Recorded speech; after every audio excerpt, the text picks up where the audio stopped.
भारतीय reserve bank या RBI ने हाल ही में एक महत्वपूर्ण निर्णय लिया है, रेपो रेट को अपरिवर्तित रखने का। यह निर्णय बड़े निगमों से लेकर आप और मुझ जैसे व्यक्तियों तक सभी को प्रभावित करता है। लेकिन हमारे रोजाना के वित्त के लिए इसका क्या अर्थ है? आइए इसे समझते हैं। रेपो रेट आरबीआई के शस्त्रागार का एक महत्वपूर्ण उपकरण हमारे द्वारा लोन और डिपॉजिट पर देखी जाने वाली ब्याज दरों को प्रभावित करता है। इसे स्थिर रखकर आरबीआई अपने वर्तमान आर्थिक दृष्टिकोण के बारे में संकेत दे रहा है। इस निर्णय और इसके संभावित असर को समझने से हमें सूचित वित्तीय निर्णय लेने में मदद मिल सकती है।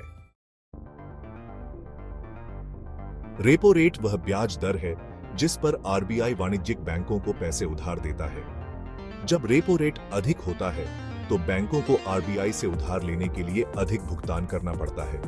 यह बदले में व्यक्तियों और व्यवसायों के लिए उधार लेना महंगा बना देता है। इसके विपरीत कम रेपो रेट उधार को सस्ता बनाता है, संभावित रूप से आर्थिक विकास को प्रोत्साहित करता है।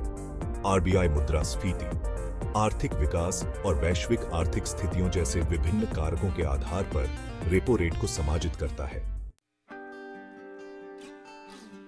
आम आदमी के लिए एक स्थिर रेपो रेट का मतलब है लोन ईएमआई में निरंतर स्थिरता।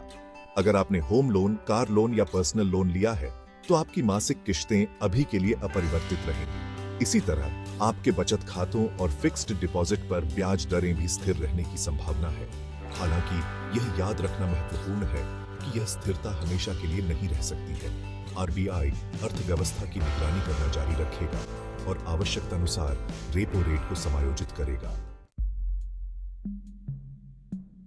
खंड 4 आगे की ओर एक नजर क्या बदल सकता है?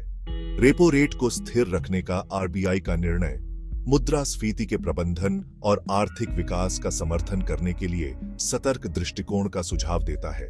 वैश्विक आर्थिक स्थितियां, कच्चे तेल की कीमतें और सरकारी खर्च सहित कई कारक भविष्य के फैसलों को प्रभावित कर सकते हैं।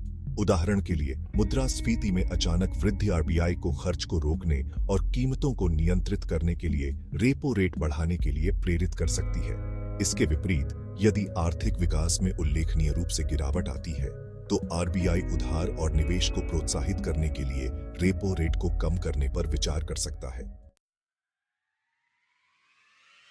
खंड 5 वित्तीय परिदृश्य नेविगेट करना।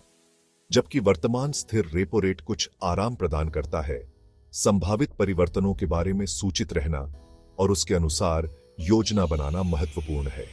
आरबीआई की घोषणाओं और विशेषज्ञ विश्लेषणों पर नजर रखें ताकि विकसित हो रहे आर्थिक परिदृश्य को समझा जा सके। अपने व्यक्तिगत वित्त के लिए बुद्धिमानी से बचत और निवेश को प्राथमिकता दें।